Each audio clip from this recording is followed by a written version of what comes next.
There's something I've taken years to understand, and once I saw it clearly, I could not unsee it. Sometimes what looks like concern is actually control.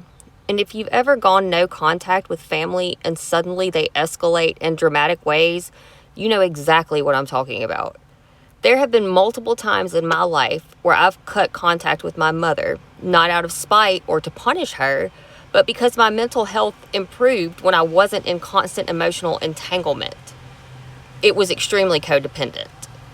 My life was calmer, clearer, and more stable, so I blocked her.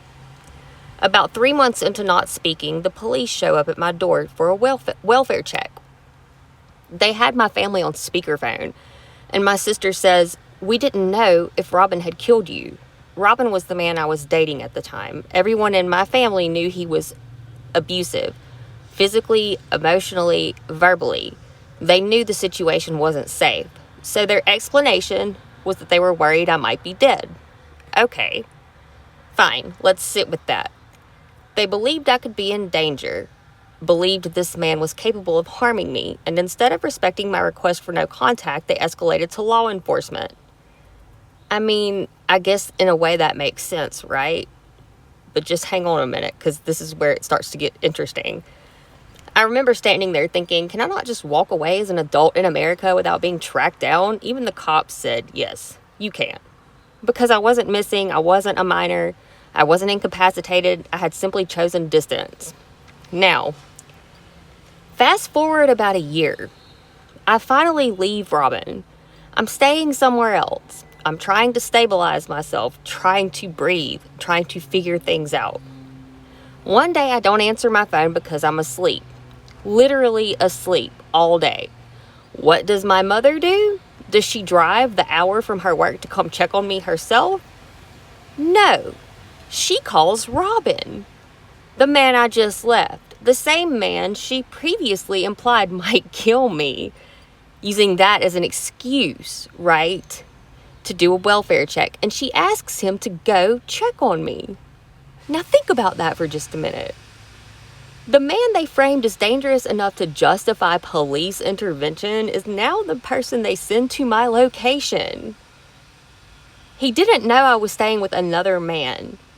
That could have escalated into something extremely volatile, and here's the sad thing, my mother knew that. She knew he didn't know that. That's not confusion, and that's not oversight. That's a choice. This is where the word concern starts to unravel, because real concern prioritizes your safety. Control prioritizes access. If she was genuinely worried about my safety, the safest option would have been to calm herself. Or she could have even called my sister and sent her, who lived in the same town. Then she wouldn't have had to drive an hour, right? Or she could just wait.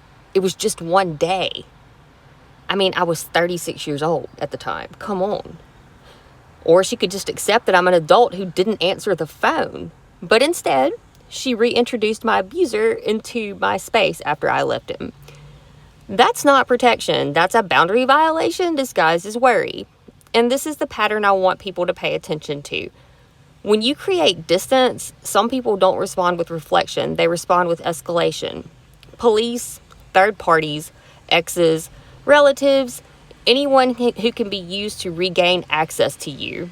And it's framed as, we're just worried about you.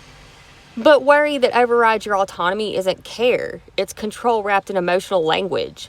Here's something else that I've learned.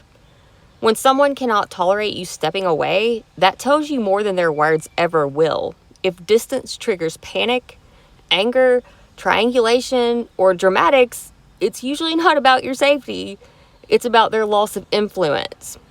And the contradiction is what exposed it for me. You cannot simultaneously claim someone is dangerous enough to kill me and then send that same person to my door. You cannot justify a welfare check because I might be dead and then later use the potential killer as your errand boy. The math doesn't add up. And when the math doesn't add up, your nervous system knows that. That's the part that people get talked out of. You'll hear things like, they were just worried. They didn't know what to do. They were scared. But fear doesn't explain putting someone back in harm's way. That explains something else. And what I realized is this: when I went no contact, my life improved. And instead of asking why that might be, the response from her was to force reconnection. That's not curiosity, that's entitlement.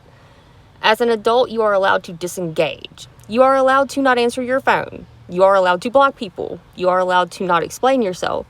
If someone responds to that by mobilizing systems or unsafe people to reach you, that's not love. That's a refusal to respect autonomy. And I want to say this clearly for anyone who has experienced something similar. If someone uses fear as a justification to cross your boundaries, you are not crazy for questioning it. If their concern puts you at greater risk, you are not dramatic for noticing. If their behavior contradicts their words, trust the behavior. Actions always speak louder. Concern protects, control intrudes. Concern stabilizes, control escalates. Concern asks, control bypasses. And once I saw that distinction clearly, everything changed. I stopped arguing with the narrative. I stopped trying to make the logic work, because you can't make sense of something that is nonsensical. I just accepted the evidence, and that acceptance gave me the clarity that I needed. Not rage or chaos, just the clarity. So if you stepped away from someone and their reaction was bigger than the boundary itself, pay attention. Your distance might not be the problem. Their need for access might be.